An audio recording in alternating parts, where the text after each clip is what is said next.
Welcome to the Sharma show. Today on the show, a rift in the Aam Aadmi Party in Punjab. Amit Shah launches the Gujarat Gaurav Yatra, and why Modi meeting Karunanidhi in Chennai is very significant. Let's get into the show.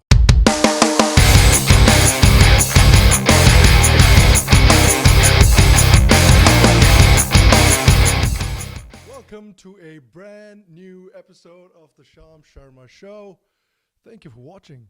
I appreciate you. Now, our first story of the day is a rift developing within the Aam Aadmi Party in Punjab. What's happened here is a section of the party's MLAs is asking for the resignation of the leader of the opposition of the Aam Aadmi Party in the Vidhan Sabha, Sukhpal Khera, because he actually received a summons from the court to face trial on the charges of drug smuggling in the district of Fazilka. Now, this obviously, as you can imagine, is a huge allegation. If you had to think of one allegation that would probably be the worst possible allegation for the Aam Aadmi Party to get in Punjab, it's probably a drug smuggling scandal. And the reason I say this is because the Aam Aadmi Party ran on an anti-drug platform. That was their biggest platform. That was the reason that they were able to do so well in the Punjab elections on their debut, nabbing 20 seats. And as a result, they became the second largest party and the leader of the opposition as well. Now, the General Secretary of the Aam Aadmi Party, Bhupinder Singh Gora, actually came out and said that Sukhpal Khera should step down. Another Aam Aadmi Party member, Bikramjit Singh Povindia, who is a Shaurya Chakra awardee from the army, he actually wrote a letter to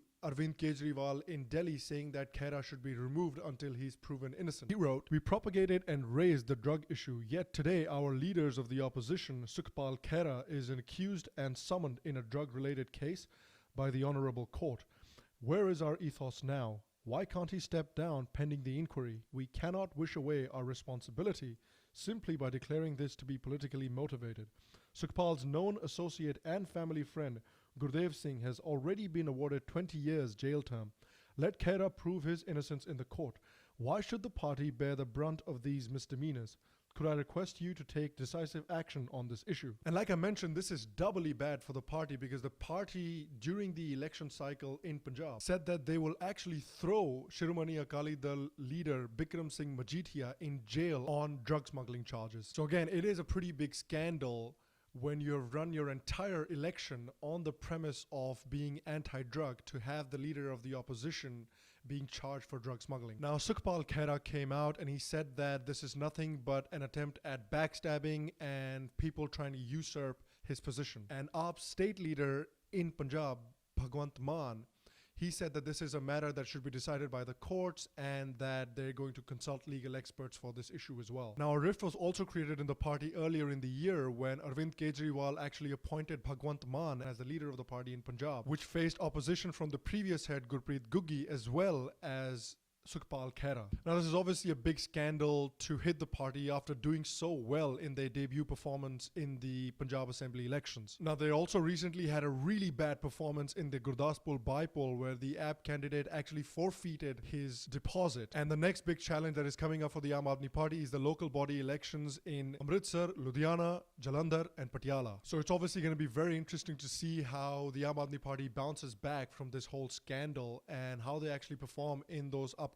local body elections as well. Now, in our next story, Amit Shah came to Gujarat and flagged off the Gujarat Gaurav Yatra from Sardar Vallabhbhai Patel's birthplace of Karamsad on Sunday. This is a massive outreach program in Gujarat and it is aiming to reach 149 out of the 182 constituencies in the region as well. Now, of course, as we covered in a previous video, Gujarat is slated to have assembly elections next month. Now, the first phase of this yatra will cover 76 constituencies in northern and central Gujarat, and this will be led by the Deputy Chief Minister of Gujarat, Nitin Patel. And then the second phase of this yatra will cover 73 constituencies in southern Gujarat and Saurashtra. It will start from Mahatma Gandhi's birthplace of Porbandar. And this phase is going to be led by Gujarat BJP President Jeetu Waghani. Now, this is obviously a very clear indication from the BJP that they're not taking this election lightly. They're taking this election quite seriously, in fact. Now, Amit Shah also had quite a fair bit of criticism for the Congress party. He said, the opposition party was trying to spread lies by camouflaging reality of development through slogans and social media campaign, but development would continue to remain priority and mission for the BJP. He also said that the Congress party has been very unfair to two of Gujarat's most prominent sons, Sardar Vallabhbhai Patel and Morarji Desai. He said that Sardar Patel spent his entire life in the service of the people. Unfortunately, the Congress party didn't acknowledge it and ignored him.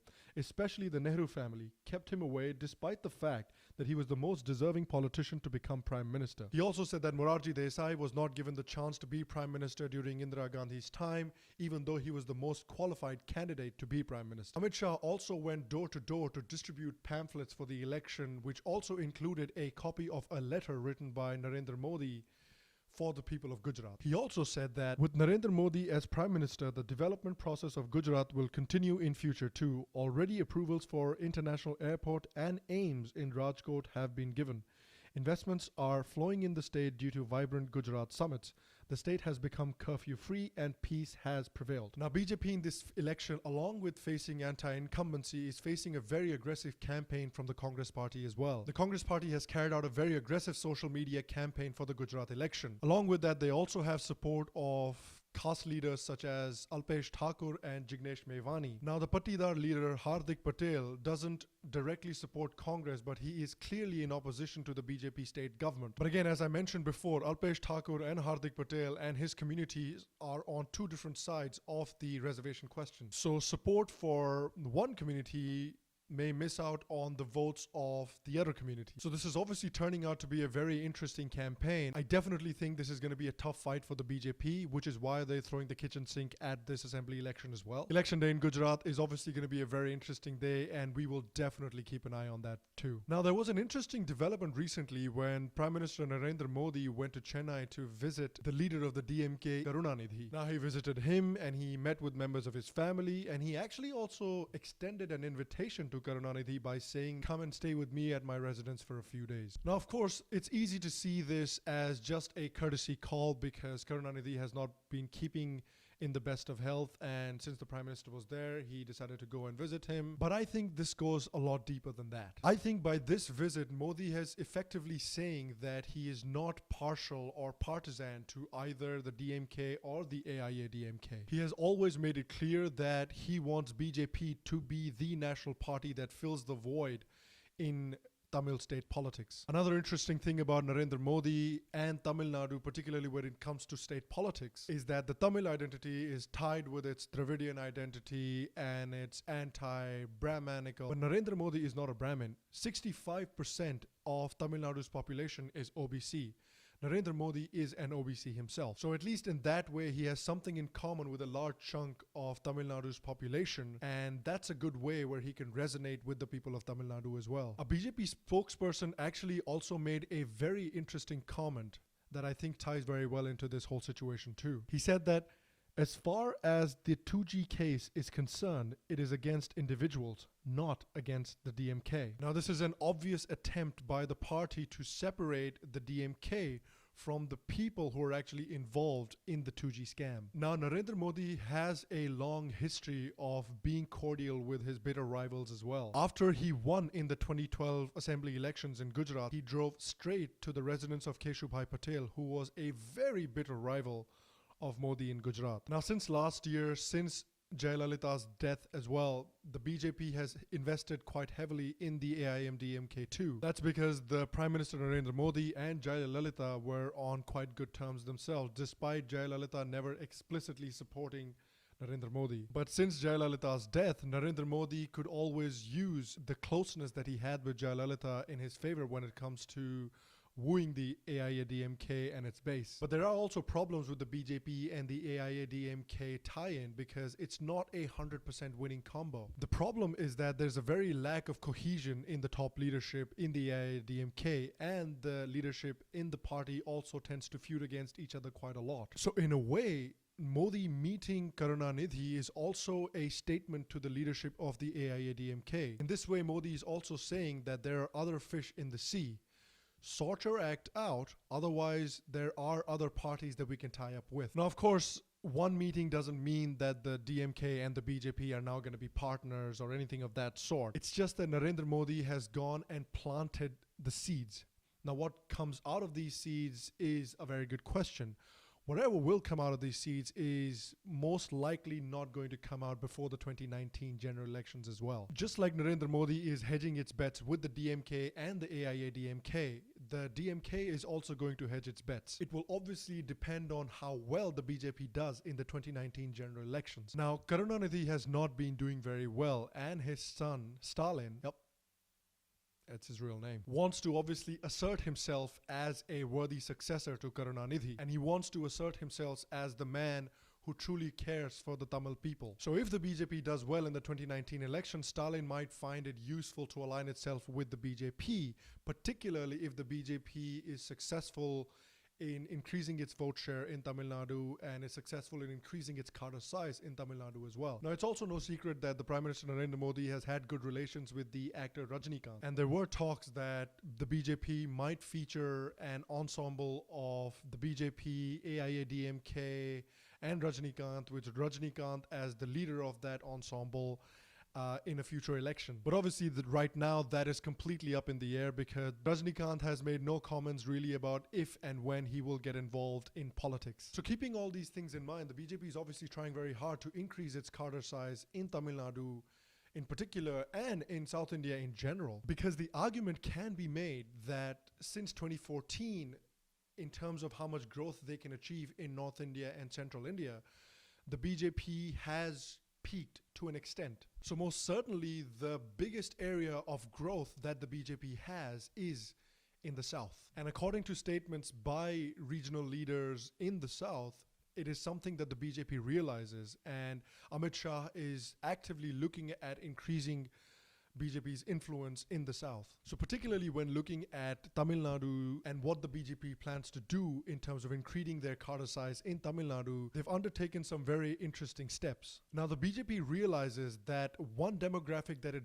really resonated with in the 2014 general elections was the youth. The BJP really clicked with the younger voters, and they came out in droves to support the party and to vote for the party. So in that same vein, BJP has planned to appoint campus ambassadors in all the colleges in the state on the lines of Uttar Pradesh. BJP sources said each campus ambassador would spread awareness about BJP's achievements among students and build the party among the youth. And the youth in India is a very interesting demographic to target because they're an aspirational bunch and they're a population whose incomes are increasing steadily, even though caste and Dravidian politics is very deeply entrenched in Tamil Nadu and it's not going anywhere anytime soon. But the younger population of the state and in the country in general are more and more interested in economic opportunities and economic aspirations, and they would look to the party that is most likely to provide those to them. Now, according to BJP state leadership in Tamil Nadu, we're training our cadres on three fronts: the party's ideology, its organizational structure, and the techniques to approach an election. Now, I think it obviously behooves BJP to work hard towards building a strong base in the South for itself, because of late the Congress has lost a lot of relevance in the South that it used to have earlier, and the time is ripe for a strong national party like BJP to create a base and to make its mark in the South. So I think this is a very interesting situation that is panning out in Tamil Nadu in particular and in the South in general, and it fits in very well with BJP's aim of creating a bigger base and a stronger cadre for themselves in the South. So I, for one, will be very interested to see how this whole situation pans out, and whatever happens with it, we'll definitely cover it on the show. Now, I want to end today's episode with a bit of pop culture and talk about a movie that I watched recently that I really enjoyed, and I think people should go and check it out. Now, I recently watched a movie called Thor Ragnarok. Now, I haven't really been a big fan of the Thor movies. I thought they were the most inferior of the movies in the Marvel Cinematic Universe. But this movie is actually pretty fun. It's a really funny movie, first of all. The action scenes are great. It's a great looking movie. And one of the other reasons why I actually enjoy this movie is because the director of the movie, his name's Taika Waititi. I'm sorry to anyone watching from New Zealand if I'm butchering this name. Now, Taika Waititi actually directed two movies previous to this movie that I really enjoyed. One of them being What We Do in the Shadows, and the other one being The Hunt for the Wilder People. Both of these movies are really funny movies, and that humor that Taika Waititi puts into his movies translate really well into this movie as well. And you know what? I do enjoy a fair bit of comedy in my action movies. So it's a fun movie. The link to the trailer of Thor Ragnarok is provided in the description below. So go check the movie out. I'm sure you'll have a good time. And that's the show. Thank you very much for watching. Again, I appreciate you. My question of the day today for you is, who do you think will win the Gujarat elections? Who do you think has the better chance? Do you think the BJP will continue to win, or do you think the Congress will win because of all the anti-incumbency and of all the caste leaders who have supported Congress as well? Let me know who you think will win in the comments below. And again, if you're enjoying the show, like the show, share the show, tell other people about it, and subscribe to the channel. We'll be back on Friday with a brand spanking new show, so make sure you're subscribed and your notifications are on. And again, thank you for watching, thank you for supporting the show, and stay happy, stay healthy, and I'll see you soon.